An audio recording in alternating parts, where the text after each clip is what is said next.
Last time हमने continuity की definition की थी। आज हम आगे थ्योरम्स कर रहे हैं कॉन्टिन्यूटी ऑफ फंक्शंस पे बेस्ड। तो फर्स्ट थ्योरम क्या है हमारी, if f and g be continuous at a then f plus g is continuous at a. क्या कहता कि अगर एफ एंड जी दो कॉन्टिन्यूअस फंक्शन है किसी पॉइंट ए पर, तब उनका जो सम होगा मतलब एफ प्लस जी होगा वो भी कॉन्टिन्यूअस होगा एट ए पर, कि दो कॉन्टिन्यूअस फंक्शंस का सम भी कॉन्टिन्यूअस होगा ही होगा उस पॉइंट पर जिस पे एफ एंड जी कॉन्टिन्यूअस थे। सेकेंड रिजल्ट क्या कहता है इस थ्योरम का कि f and g continuous function है ए पर, तो एफ माइनस जी कॉन्टिन्यूअस होगा ए पर। मतलब अगर दो कॉन्टिन्यूअस फंक्शन है उनकी जो सब्ट्रैक्शन है या उनका डिफरेंस है वो भी क्या होगा, कॉन्टिन्यूअस होगा उस पॉइंट ए पर। थर्ड रिजल्ट क्या कहता है कि अगर f कोई भी कॉन्टिन्यूअस फंक्शन है तो उसकी अगर किसी कांस्टेंट c से मल्टीप्लाई कर दे तो जो c ऑफ f बनेगा, c f फंक्शन बनेगा, वो भी क्या होगा, कॉन्टिन्यूअस होगा a पर। मतलब किसी कॉन्टिन्यूअस फंक्शन का स्केलर जो फंक्शन आएगा, स्केलर मल्टीपल वाला फंक्शन आएगा, इसको स्केलर बोल सकते हैं, तो वो भी क्या होगा उस पॉइंट पर कॉन्टिन्यूअस होगा। फोर्थ रिजल्ट क्या है इसी थ्योरम का कि एफ एंड जी अगर दो कॉन्टिन्यूअस फंक्शन है तो उनकी प्रोडक्ट मतलब f and into g is continuous at a, कि उनकी प्रोडक्ट भी क्या होगी उस पॉइंट ए पर कंटिन्यूअस होगी। लास्ट रिजल्ट क्या है इस थ्योरम का कि एफ एंड जी अगर कॉन्टिन्यूअस फंक्शन है ए पर तो उनका जो कोशिएंट फंक्शन मतलब डिवाइड फंक्शन की एफ डिवाइड बाई जी, वो भी क्या होगा, continuous at a. But condition है provided g of a not equal to zero. ऐसा क्यों कहा कि अगर ए पॉइंट पे जी की वैल्यू जीरो हो गई, something by zero is not defined, it means जो ये क्वेश्चन फंक्शन है वो ए पे डिफाइंड ही नहीं होगा। और अगर ए पे डिफाइंड नहीं हुआ तो उसकी कॉन्टिन्यूटी की तो बात करेंगे ही नहीं, क्योंकि कॉन्टिन्यूटी की जब हमने डेफिनेशन दी थी तो हमने कहा था जिस भी पॉइंट पे कॉन्टिन्यूटी चेक करेंगे उस पॉइंट पे पहली बात तो फंक्शन क्या होना चाहिए, डिफाइंड होना चाहिए। नेक्स्ट थ्योरम क्या है, if f and g are real functions such that f of g is defined and if g is continuous at a point a and if f is continuous at g of a then f of g is continuous at x is equal to, कि f and g दो real valued functions हैं but जो उनकी composition है पहली बात तो वो डिफाइंड होनी चाहिए, तभी उनकी उसकी कॉन्टिन्यूटी की बात तो बाद में करेंगे। तो f of g डिफाइंड है, g कोई भी कॉन्टिन्यूस फंक्शन है एट a पे। देखिए f of g है, इसको हम लिख सकते हैं ऐसे एफ ऑफ जी ऑफ ए।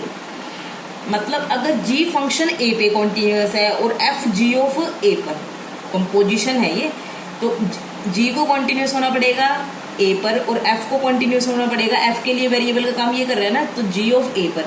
अगर ऐसा है तो जो ये कंपोजिशन है कंप्लीट वो क्या कहलाएगी, कॉन्टिन्यूअस कहलाएगी एट पॉइंट ए। मतलब दो फंक्शंस की कंपोजिशन कॉन्टिन्यूअस होती है कब, जब एफ भी कॉन्टिन्यूअस हो और जी भी कॉन्टिन्यूअस हो।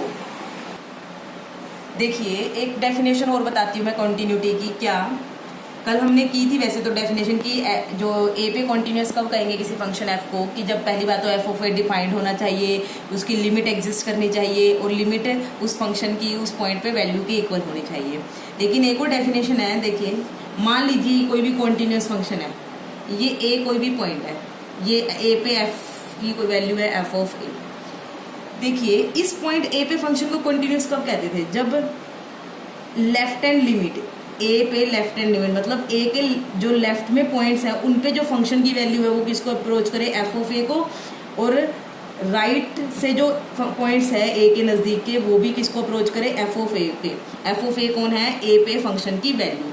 मतलब left hand limit, right hand limit और फंक्शन की उस पॉइंट पे वैल्यू जब इक्वल होती है तो हम कहते हैं f is continuous at x is equal to a. इसी चीज़ को हम एक तरीके से और कह सकते हैं, कैसे, a function f of x is continuous at x is equal to a if for epsilon greater than 0 however small there exists a delta greater than 0 such that mod of f of x minus f of a less than epsilon for all mod x minus a less than delta। अब इसका मतलब क्या है, देखिए mode का मतलब तो आपको पता ही है, चाहे अंदर नेगेटिव हो चाहे पॉजिटिव, रिजल्ट क्या आएगा पॉजिटिव। मतलब जब एक्स ए से छोटी वैल्यूज लेंगे, डेल्टा भी बहुत स्मॉल है, जब ए से छोटी वैल्यूज लेंगे, एक्स की वैल्यू ए से कुछ मतलब ए में से कुछ हल्का सा माइनस करके लेंगे, तब जब उसमें से ए माइनस करेंगे तो नेगेटिव आंसर आएगा, छोटे में से बड़ा नंबर माइनस करेंगे तो ऑब्वियस नेगेटिव आंसर, उसका मोड लेंगे तो पॉजिटिव।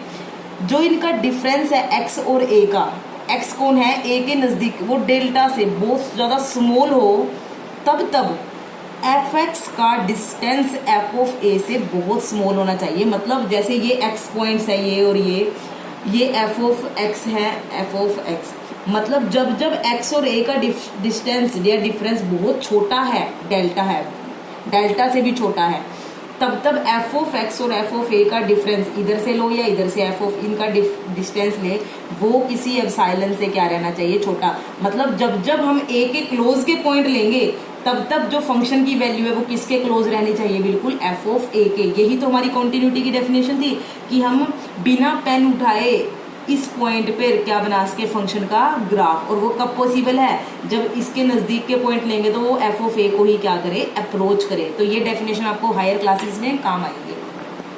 देखिए 6.1 का फर्स्ट क्वेश्चन का फर्स्ट पार्ट है, बहुत ही इजी है। सबसे पहले हम इजी क्वेश्चन करेंगे ताकि आपको समझ आ जाए, +1 का ही टॉपिक बेस्ड है। Check continuity of f of x 2x + 3 at x = 1। हमें इस फंक्शन की x = 1 पे कॉन्टिन्यूटी चेक करनी है कि जब हम x = 1 पे फंक्शन का ग्राफ बनाए वो बिना पेन उठाए बनाया जा सकता है या नहीं बनाया जा सकता। उसके लिए हमें फंक्शन की लेफ्ट हैंड लिमिट निकालनी पड़ेगी at x = 1, right hand limit निकालनी पड़ेगी और फंक्शन की वैल्यू। तो सबसे पहले तो फंक्शन की वैल्यू निकालते हैं x = 1 पे। एफ ऑफ 1, देखिए जहाँ x है वहाँ 1 रख देंगे, बहुत ही ईजी है। तो 2 × x की जगह 1 रख दिया, 2 × 1 = 2 + 3 कितना आया 5। अब लेफ्ट हैंड लिमिट निकालते हैं। लेफ्ट हैंड लिमिट कैसे निकालते होते हैं, limit x approaches to 1 negative. 1 negative का मतलब है लेफ्ट हैंड लिमिट, मतलब 1 की तरफ हम लेफ्ट की साइड से 1 में से छोटे पॉइंट जो 1 में से माइनस करके आ रहे हैं उनसे होते हुए अप्रोच कर रहे हैं 1 की तरफ। फंक्शन है हमारा f of x. Limit x approaches to 1 negative, function की वैल्यू क्या है 2x + 3। हम डायरेक्ट नहीं पुट करते होते x की जगह 1, कैसे करते होते थे, x की जगह हम लिखते हैं लेफ्ट हैंड लिमिट का मतलब है x कौन है, x 1 नहीं है, 1 से छोटे हैं। जैसे हमारे पास ये 1 है, x 1 नेगेटिव को अप्रोच करने का मतलब है x 1 की तरफ जा रहा है बट 1 के इक्वल नहीं है, और 1 की तरफ कहाँ से जा रहा है, लेफ्ट साइड से। तो ये x की जो वैल्यू 1 से छोटी है, तो मैं x को ऐसे लिख सकती हूँ 1 - h। तो मैंने x को लिख लिया 1 - h लिख लिया। देखिए x 1 नेगेटिव को अप्रोच कर रहा था तो x की जगह 1 - h लिख दिया, क्योंकि x 1 के लेफ्ट में था कोई पॉइंट। बट कितना लेफ्ट में है हमें ये भी तो बताना पड़ेगा। h क्या पता 5 हो, 1 में से 5 या हम बहुत दूर पहुंच जाएंगे।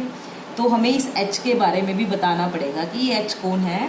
तो लिमिट h अप्रोचेस टू 0 कि जो 1 में से हमने h माइनस किया है वो बहुत ही माइन्यूट है, वो h खुद भी 0 को अप्रोच कर रहा है। इट मीन्स 1 में से हमने कुछ 0.00001 इस टाइप की वैल्यूज माइनस की है।